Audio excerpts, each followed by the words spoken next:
is Rosh Chodesh Sivan,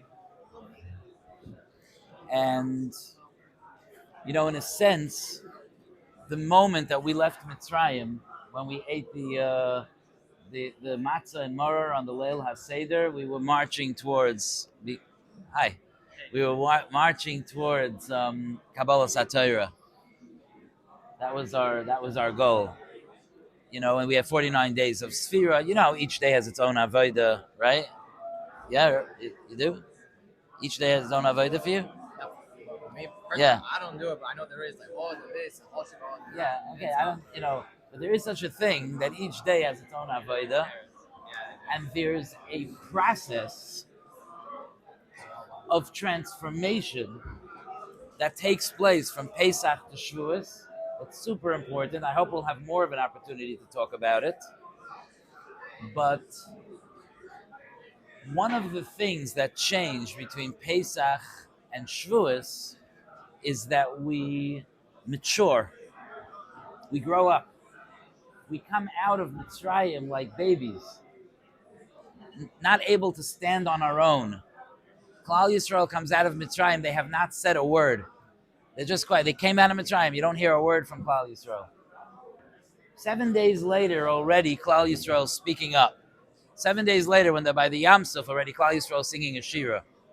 Oz Yashir, Moshe, Bnei Yisrael. They're starting to step up. A few days after that, the matzah runs out. How long did the matzah last after they came out of Mitzrayim? Do you know? The matzah lasted a month after they came out of Mitzrayim. Now, the matzah lasting represents that the hashpa'ah of Pesach lasted a month. But when the matzah got used up, they had to be zeicha to their own food. And that was the mun. The mun fell every day based on your madrega and your emunah, because it was an act of stepping up. I can do this on my own, thank you. You know how little kids, at a certain point, they don't want you to help them? You ever notice that? Why did Hashem make them that way? Because if Hashem didn't do that, we would, you'd be calling your mother by lunchtime and saying, "Hi, Ma, what should I have for lunch?" She's like, "Oh, there's a bottle in the fridge." HaKadosh Baruch Hu gave us a certain sense of wanting to earn our own independence. And Klal Yisrael, over the weeks between Pesach and Shavuos, there's different milestones where they lift themselves up and become their own person, able to stand by Har Sinai in front of Hashem. Not an easy thing to stand in front of Hashem. The pasuk tells us, "Panim el panim diber Hashem imachem b'Har Sinai." Hashem spoke to you face to face. That is not easy when Hashem is the other face. You need a certain strength, and that strength is what we gained over Sfira. Now, Michal is right that there are people that could wake up any morning of Sfira and know the particular complex avodah of that day. That if they string together the avodah of all 49 days, they'll be ready for Shavuos. We are not on that madrega, even though we try to count Sfira every day. I don't know if we can say with any level of honesty or authenticity that we've spent the last 7 weeks or 6 weeks preparing for Matan Torah. We have things going on, and we're trying to accomplish. And maybe by Sfira we think about the fact that Matan Torah is coming and so on. But there's still work for us to do to get there. But I always feel like even for our generation, even for who we are, the people that we are, Rosh Chodesh Sivan, we can realize this is happening. No? Rosh Chodesh Sivan, we're 6 days away. We can tell ourselves, okay, Shavuos is coming. And Shavuos is not just commemorating an event that happened 3,337 years ago, but Shavuos is an opportunity for us to recommit. There's a certain, over the years sometimes our devotion, our steadfastness, and our avodah gets jostled around a lot because life is not easy. We have ups and downs. We go through different things. We get knocked around. We get knocked down. We get distracted. And sometimes when that happens, think about it in terms of a marriage. A husband and wife are married, and then they go through a year together. And the year might involve that the husband, Loyalenu could lose his job, or the wife could have a serious issue in her family, or they could be dealing with a child's crisis, or they could each be distracted with all the regular day-to-day details of their lives. By the time their anniversary comes around, the relationship has been jostled a lot, been knocked around a lot. And sometimes they feel like they need time to recommit to each other. Hopefully they do that more than once a year, but there's a certain sense of like it's time to clarify for myself who I am and what I'm here for. And Shavuos is that opportunity for us. It really is. It's the opportunity for us to recommit. And it's very important, by the way, to have a great Shavuos. It's important. A lot of times, Rabbeim, the cliche is for Rabbeim to try to convince their Talmidim to learn for as much of Shavuos as possible. Ritzifus, right? That's the what? 2.5 months. That's the cliche. And it's always an issue, Yonatan. I always have this issue when there's a cliche that's right. Because then what do? You have to learn how to say it in a way that sounds and that is fresh and engaging and current and connecting. But sometimes the cliches are right. It's like imagine a guy gets up, and I'm seriously made tshuva, and he says the cliche thing is to talk about tshuva, so I'm not going to do that. I'm going to talk about something else. Like my friend, it's seriously made tshuva. You talk about tshuva. It feels cliche to you, so figure out a way to talk about it that it doesn't. So certainly Shavuos is a time to dedicate ourselves to learning Torah as much as we can, as much as we can connect with. It's certainly important for that. Try to learn the whole night. Try to learn straight the whole night if you can. Try to attain something in learning, accomplish something in learning over Shavuos. And for us it's hard. It's in our semester here, Shavuos. I was going to say Shavuos comes out at a really bad time, but I should really say the semester comes out at a really bad time. It just doesn't work like it's like a middle of finals. It's not like the strongest time of the Zman. We're heading into the summer. People have different plans for the summer. There's a few days in between those plans starting and yeshiva stopping.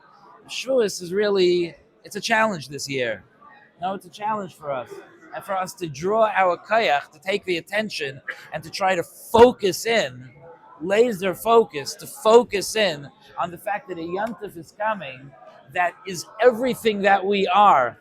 Everything that we are. It's our entire identity. We are no one. And we are nothing without Shavuos. You realize there's an agenda in the world to not recognize Shavuos, right? You recognize that.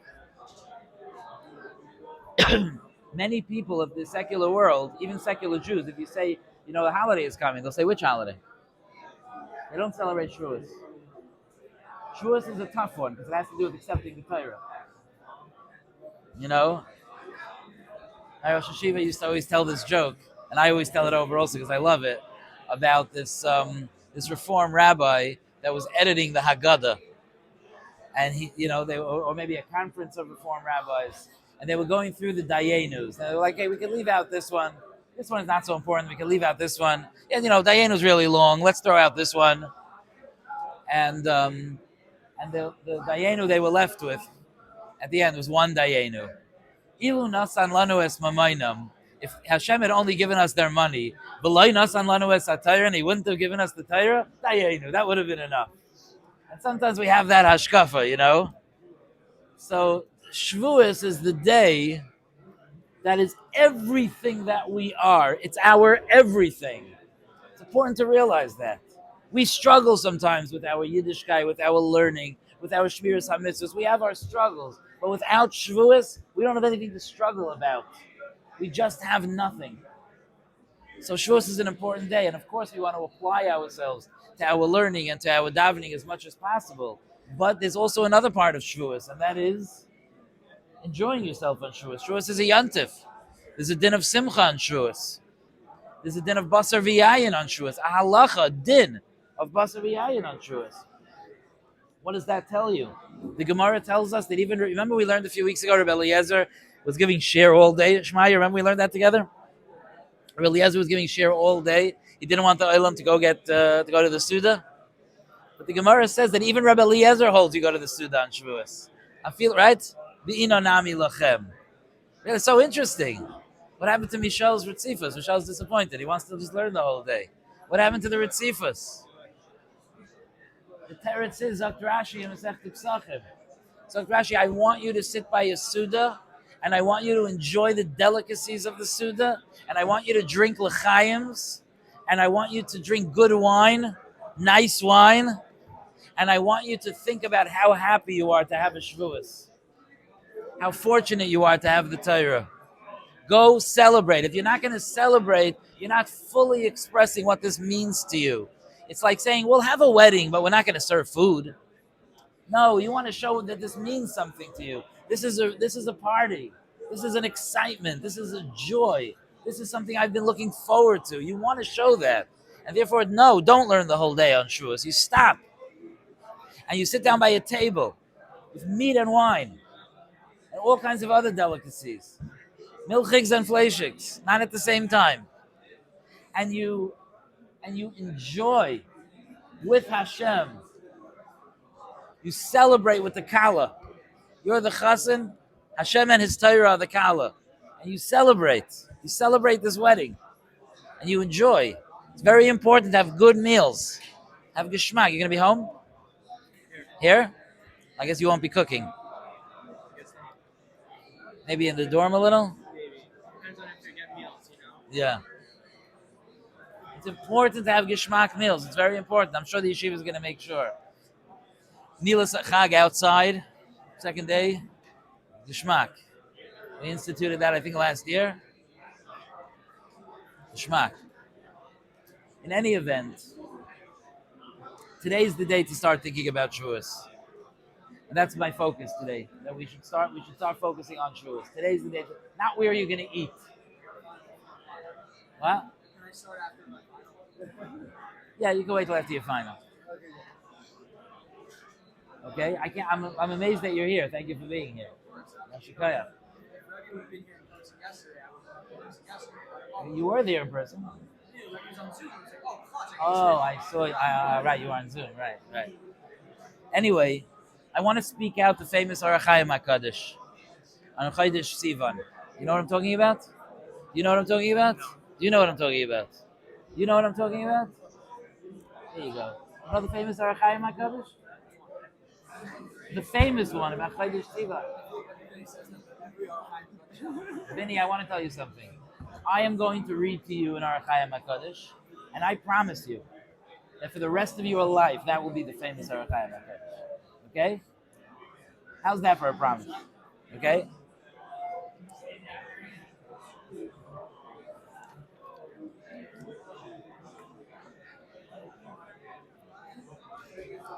The Orach Chaim HaKadosh has a kasha. Okay? This is Rosh Chodesh Sivan. What I'm about to give you, I'm very happy because I feel like I am giving you a gift. There is no money in the world you could pay me that's worth. Don't bother. Don't try, because there's nothing you could pay me that equals what I'm about to give you. There's no transaction here. The only thing you can give me is to appreciate what I'm about to say. Okay? The pasuk says, it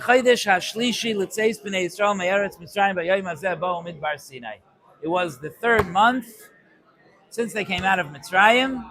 On this day, they arrived at Midbar Sinai. They came to Har Sinai. By Yisumei Refidim, they had traveled from Refidim. By Yovayu Midbar Sinai, and they came to Midbar Sinai. It's backwards. Don't tell me where they got to and then tell me where they came from. Say they traveled from Refidim and then they came to Midbar Sinai. It's a very blatant question on the Psukim. They're out of order. Kasha, it's shver, says the Orach Chaim HaKadosh. Lama ichar hamukdam. Why did it delay that which should have come first? Because it should have said first, Vayisumei Refidim.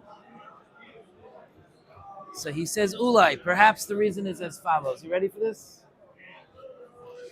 Because Chazal tell us, Ahava mekalkeles ashura, that sometimes when you're so in love, you end up breaking the normal seder. You jump. Like the digloy alayava, you're doileg. You jump. When someone's in love, when there's ava, that causes a person to say, you know what? I don't need every single T crossed and every single I dotted. I'm getting there. Says the Arachaim HaKadosh. Shelahiyois ki hu ze yoim hamekuveh. This was the day that was hoped for HaKadosh Baruch Hu, for the Torah, for the worlds, for the upper worlds, for the lower worlds. From the day that the world was created, the entire Bria was waiting. Mosa Yavayu B'nai Yisrael Midbar Sinai. When will that incredible day come that Klal Yisrael will actually arrive at Har Sinai? Lazen, therefore, Kishehigiu Shama, when they reached Har Sinai, Loi Otzru Kayach L'Saper Seder Adavar. The Torah Kaviyachal can't wait to start getting you. Let me tell you what happened. First, they were in Refidim. The Torah couldn't hold it. Kaviyachal couldn't hold itself back and says, "They're here. They're by Har Sinai." Okay, now let me tell you how they got here. They traveled from Refidim, but the Torah just had to say it. It happened. Klal Yisrael's here. Higia choshuk v'nechshak l'chayshek v'chashuk. The desired and the one who was desired finally reached each other. It's like the moment of the Badekin. It's like that moment, the Chassan and Kala are finally, he's here. We arrived. The Pasuk says it out of order to express the excitement. Can you imagine the Torah that was written, Kaidim Shenivra Olam, the Torah that existed by HaKadosh Baruch Hu before the world was created, had wired in it a way of expressing that HaKadosh Baruch Hu has a overwhelming love for us and has been waiting since the world was created for us to arrive. That's Rosh Chodesh Sivan. Am I right that that's the famous Arachayim? That is, and will remain, the famous Arachayim HaKadosh. And that's why it's so important. You know, we were schmoozing on Shabbos about Badekins and about how the Kala waits for her chassan to come. They haven't seen each other in a week. And the Kala waits for her chassan to come to the Badekin. You know what that is? And, well, yeah. And to put the veil on. And it's a moment. It's the only time they've seen each other for a week. And they're about to stand under the chuppah together. It's a moment. And a lot of guys, when they're chassanim, they think about how they're going to express themselves for the 2 seconds that they have on that moment. That moment. And the kala is waiting. And the music starts. There's music going. In America, it's Lebedik music. In Eretz Yisrael, it's more kumzitz kind of music. And the music starts. And the kala sometimes is so excited. She's usually holding her mother's hand and her future mother-in-law's hand. And the kala gets so excited that she starts to jump in her seat. I've seen that more than once. She starts to jump in her seat. She's so excited. And then the chassan shows up. And she's waiting. Imagine for a moment that kala. Imagine she's jumping. She's waiting. Ava mekalkelas is ashura. She usually doesn't act this way in public. But she's just so excited. She's jumping out of her skin. Her mother and mother-in-law are holding her down. Okay, she's jumping. And the chassan finally arrives. And he's holding his phone in his hand. And he kind of looks up and goes like, "Hey, how you doing?" Here. And then he goes back. Can you imagine what that moment would be like? Can you imagine the disappointment? Can you imagine a heart falling faster than that? And that's our job, Rabbi Isai, today. Today is the day that HaKadosh Baruch Hu said, they're here. How are we responding to that? HaKadosh Baruch Hu right now is being that kala. Super excited that we're here. Every word that we learn, every tefillah that we say, this is a special moment. And the days to come. And we have an opportunity to show HaKadosh Baruch Hu. I'm also excited to be here, HaKadosh Baruch Hu. I also want this relationship. I also want to grow close to you. I also want to be enveloped in that chibuk, in that hug with HaKadosh Baruch Hu. That's our job, that's our role, that's our responsibility as we go towards Yantif to respond properly. To respond properly. So let's take this seriously this day. In the way that we act, in the way that we daven, and in the way that we learn. You know, there's a way of learning sometimes. Body language is very, very important. And sometimes your mood affects your body language, and sometimes your body language affects your mood. Okay?